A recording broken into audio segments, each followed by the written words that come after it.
I love the nervous system. I think understanding this massive part of ourselves is one of the biggest superpowers that we can do, to understand and to befriend.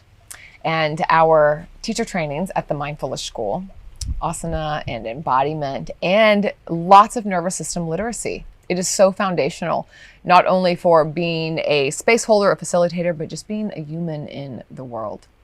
So if you'd like to learn more about our asana and embodiment trainings, click the link below and I'll send you over to our freebies where we have lots of components from the training so that you can get a taste. Would love to explore more with you. Enjoy this class. A really beautiful author and diarist, a woman before her time, most definitely a nice nin, said that we don't see things the way they are. We see them the way we are.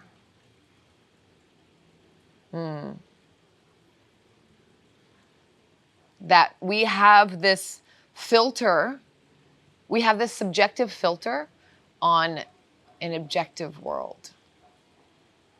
We're not seeing reality. We're seeing it all through the lenses through which we wear. And our lenses come from many, many different things. From our traumas, from our joys, from our culture, from our privilege, from our pain, so many things.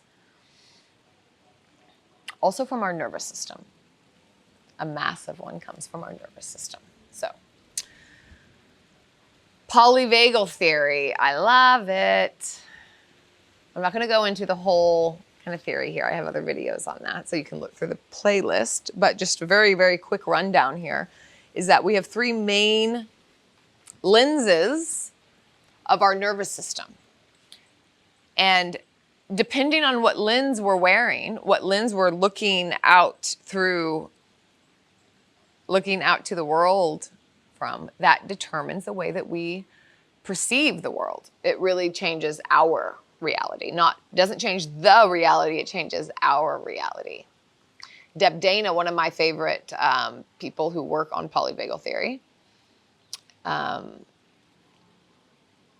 says something very similar kind of to what a nice nin says, but her terminology is that story follows state.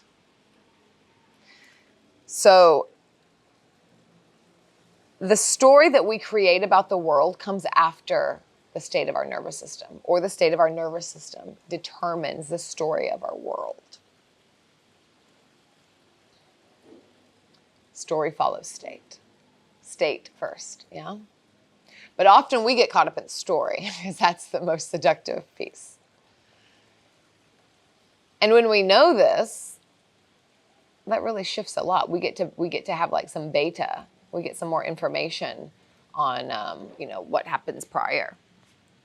So the three, just a quick refresher in a nutshell, the three states of the nervous system.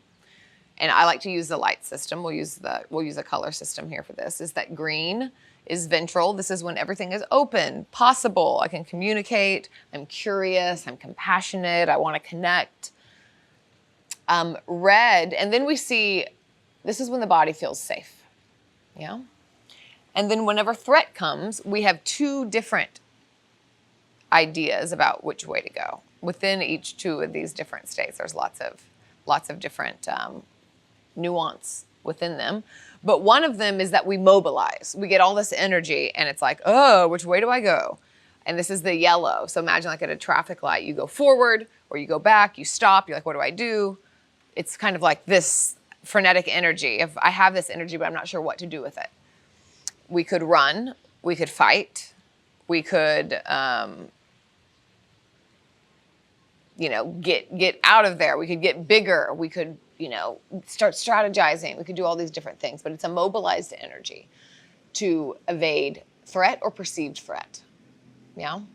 This is like, I'm stressed. This could be at work. This could be, frustration. This can manifest as annoyance, irritation.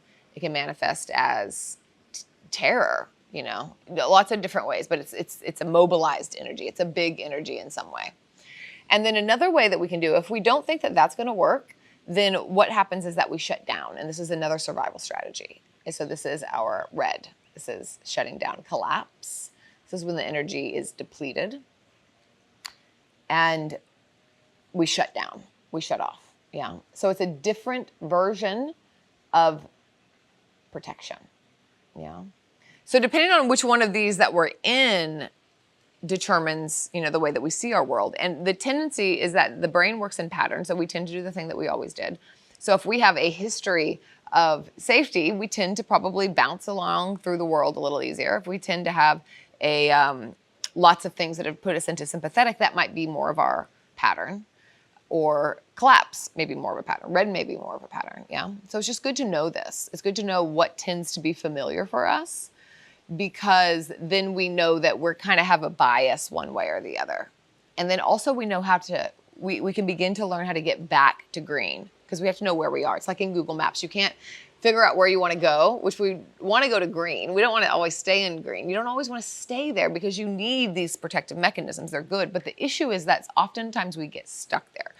We don't want to get stuck in yellow. We don't want to get stuck in red. We want to utilize them when they're skillful, and then we want to come back to green. Yeah.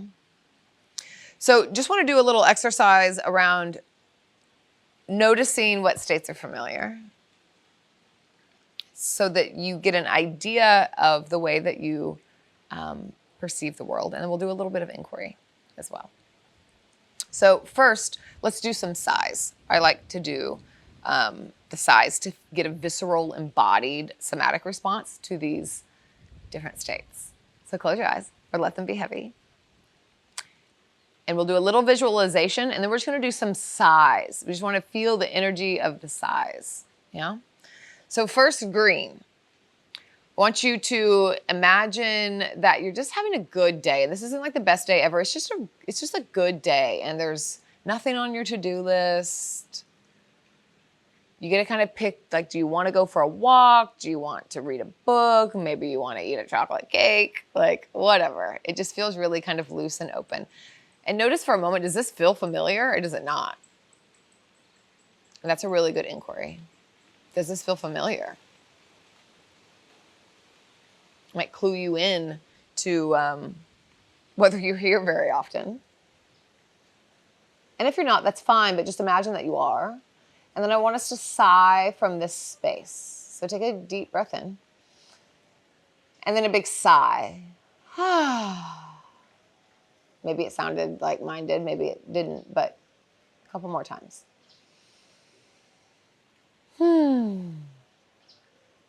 Once more. So just notice what that feels like. And we're using sighs because the breath, well, the nervous system doesn't speak in words. It speaks in body language. It speaks in breath. Maybe even notice the body language of your body right now. Maybe the shoulders were kind of dripped down, open. Yeah, body language, breath, sound, pre-verbal sound. Okay, let's maneuver, let's shimmy over to yellow. So imagine that we're not going to go to the, to like the yellowest yellow here, but imagine that that thing at home that you've asked your partner to do, you just know it's not getting done. Or your colleague at work, the thing that they said they were going to do, you just know it's not done. And you kind of feel, a little stressed about that and frustrated that you're just going to have to ask again.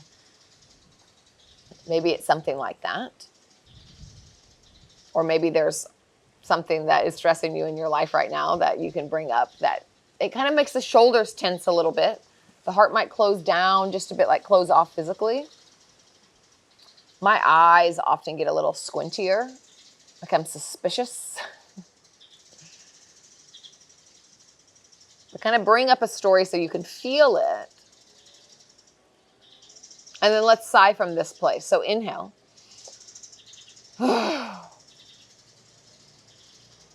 Couple more times. So there's some energy here, some frustration, some annoyance. And again, within each one of these, there's a big variable. But notice the body, notice the breath, notice the energy of this feeling.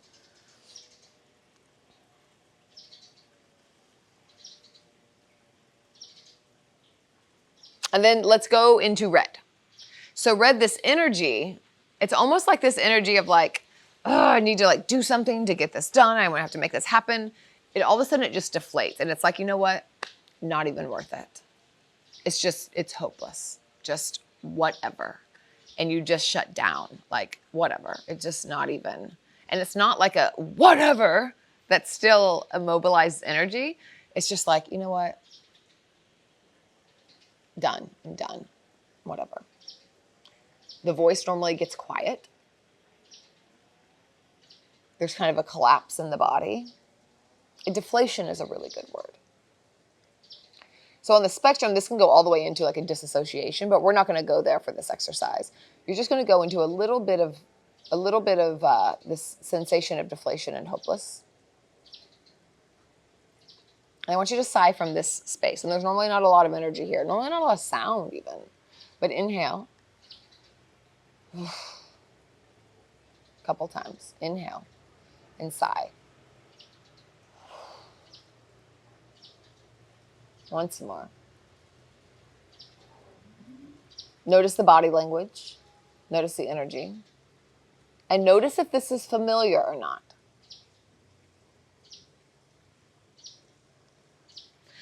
All right, now to come from red into green in our body, you can go ahead and open your eyes now. To go from red into green in the body, this is called the hierarchy, we can't shift from red into the green. We have to go through yellow to get to the green. Like yellow's in the way there, but we need it to help us pass through. So we need some mobilized energy. So let's do some Kapalabhati breathing for a moment. This can bring us some yellow energy. So inhale, and we're gonna pump out in short exhale bursts, like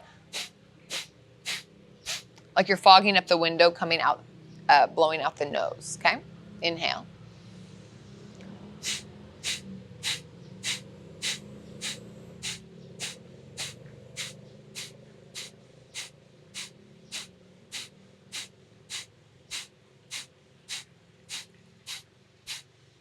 Five, 4, 3, 2, 1. Fully inhale. And exhale. Inhale and hold the breath.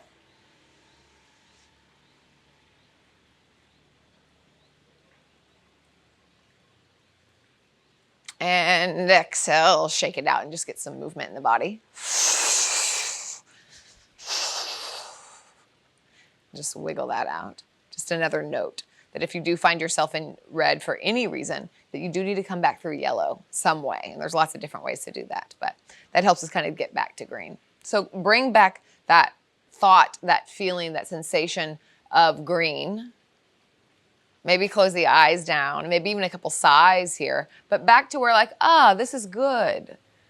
Nothing on the list. Possibilities are open. I have a lot of agency. Just take a moment feeling this in. And then opening your eyes again. So this is just a quick little way to explore like, yeah, what's familiar? Because whatever is familiar is likely how the lens that you have on a lot of your life. Here's another example that I like to give. Say that there is a party going on. There's a door, you walk through the door and you are in green. You walk through the door, you come into the room, and you see all these people sitting around a table and they're laughing. And if you're in green, you might walk in and you're like, hey, what's going on? What's the occurrence? Who are these people? Is there an extra chair? What are you eating? Like there's, it's open, exciting. Cool. Go back out the door. Come into yellow. This is suspicion. You're not sure. You walk through the door, you see everybody talking, and you're like, are they talking about me? How come I wasn't invited? There's all these other questions that come up. The party hasn't changed. What's objective is that there's people sitting and eating. The variable is you. And the variable is the story that you're creating about the state that you're in. You don't see things the way they are. You see them the way you are. But you is flexible. You can be permeable and can shift. That's the good news. Okay, let's go back out the door and put on the red lens. This is really not wanting to be seen. You walk in the door and you're like, you might just walk right out the door. You might just, that might be what happens. You are no energy to do that. Same party. Same party. And sometimes our personality just has a tendency towards one of these. So it's not like if you're an introvert, maybe you just don't like parties. It doesn't mean that you're in a red state of collapse. Some of it has to do with personality, introvert, extrovert style. So I just want to throw that out there as a caveat. But sometimes it's a nervous system energy. Yeah. And that's kind of what we're talking about. And that is the part that's really malleable. And this is really important to know, especially in our relationships. We only exist in context. We exist in our relationships. So when we're always bringing a certain energy, we might be, or we're looking through a certain lens, we might be seeing our partner always a certain way. And that might not be the way that they actually are or they want to be perceived. But our perception is not just a flimsy lens. It's a thick way that writes our life. The story of our life, the way that we see it, creates our world. So these are really, really big. This is really important to know, and most of us will never know. It just feels like that's what's true. So this is a deep inquiry. And I want to offer some journal prompts here. And I want you to draw maybe some circles. Maybe you have colors. That's even better. To draw green, yellow, and red. Or you can just write green, yellow, red. If you want the actual names, green is ventral. Yellow is sympathetic. And red is dorsal. And here's the prompts.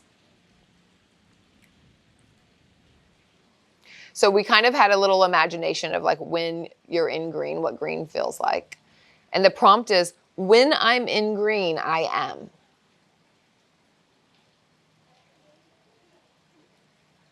When I'm in green, I am. And this could be, it's nice to come up with a few words that you can kind of come back to, like your tagline for each one. When I'm in green, I am cool, calm, and collected. That's what mine is. Yeah. Cool, calm, and collect. The world feels possible. So write down some adjectives for you.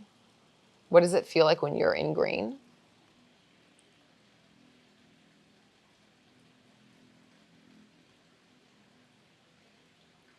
And I'm going to go through these kind of quickly, and you can do this piece on your own. And then I want you to go through each one and say that. When I'm in yellow, I am suspicious. I don't trust. I feel like the world's kind of out to get me in a way. And I feel like the world's incompetent. I feel like if anyone's going to do it, I'm going to have to do it myself. There's a lot of separation there.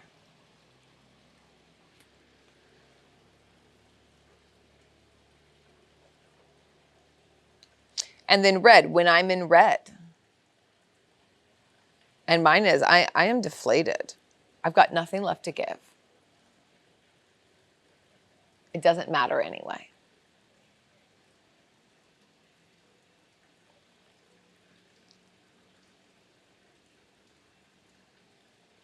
Okay, the next prompt. Go back up to green. When I'm in green, the world is. So these are actually different. Similar but different. When I'm in green, I am. When I'm in green, the world is. And this is really what we're getting at. That we don't see the things the way they are. We see them the way that we are. So this is this. This is that piece. When I'm in green, the world is. This takes ownership of our perspective. And then do this for each one. When I'm in yellow, the world is. When I'm in red, the world is. This is big. So I invite you to spend some time with this. This is such a beautiful inquiry and something that we always do in my Polyvagal classes. I teach this in most all of the trainings. We go through lots of inquiry and lots of exercises. There's so many ways to map this out, and it's an ongoing process. And it's so important and valuable, and it will really change your life without actually changing life. Because it's our perception. It works with our awareness and our perception. But this is a really nice, way to begin.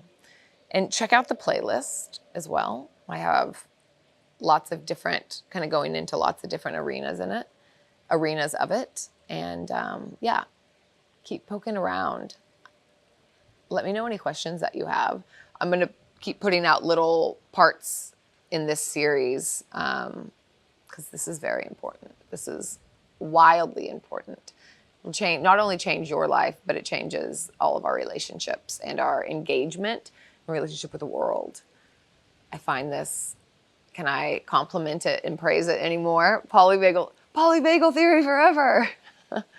But seriously, it's really powerful. So I hope that you found this a benefit. I'd love to hear what you thought and what you came up with. And yeah, maybe sometime you can come and do a deeper workshop training exploration with me on this stuff. It's juicy. Awesome. Thank you.